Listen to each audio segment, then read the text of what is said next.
Hi beautiful people, in this video I share with you how I make my Hausa Koko pre-mix. This is already made millet dough. It is my Hausa Koko dough. I have the full recipe on my channel. It is simply millet that I soaked overnight, added ginger, pepper, cloves, calabash, nutmeg, and other local spices. I took to the corn mill, the commercial mill, and then I had it grinded, after which I came home and made some dough out of it. I had this in my freezer for a couple of months. Okay, so I'll leave the link in my description box for you to check it out. Normally when we're about to have porridge, I'll take the one that we'll need, I'll mix it, sieve it, and then we have our porridge. But I decided to make things a lot more easier for myself, so I took out the dough, and once it thawed I added some water and I'm going to mix it thoroughly. Once this is done, I'll give it a fair sieve. I'm using dish strainer. Okay, this strainer does not do justice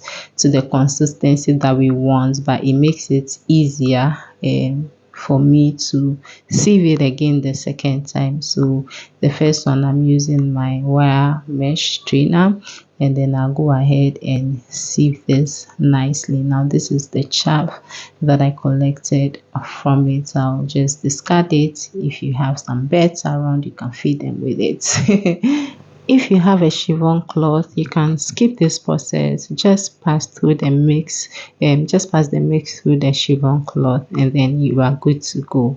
But because of what I'm using, I have to go through this process. The second sieve that I'm using is a very fine one, so you can see it is the chiffon cloth that I was suggesting that was made into a sieve. Okay, so I'll pass the mix through it, and so as I mentioned, this will be easier as compared to if right from the start I just pour the mix into this. It will take a lot more time as compared to if I sieve it with the wire mesh for the first time and I'm doing this, okay, for the second time. So I'll just go ahead and then pass the mix through this, as simple as that.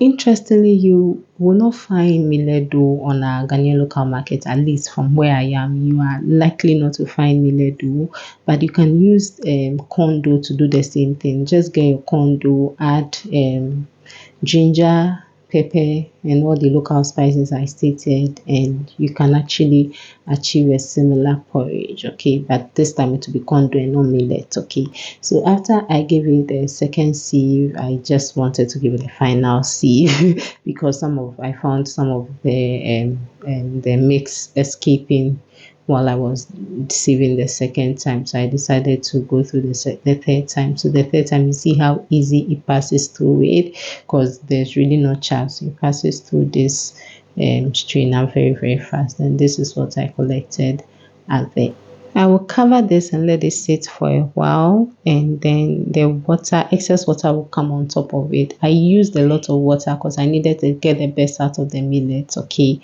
but I don't need this water in case like you are doing a mash production or you are preparing your porridge immediately. You can use this water, but I am doing this for future use, so I had to pour the water out and then stir what was left, after which I'll put them in my containers. Okay, these are recycled and peanut butter containers that I'm using. I washed them thoroughly with some baking soda and lemon to get the peanut smell out of it. And then this is also a yogurt container, so all recycled plastics that I have. And then I'll put the mix in, I'll cover it, and then I'm going to keep some of them in the freezer, and then the one that I'll be using immediately in the fridge. So you can see the water has settled on top like this.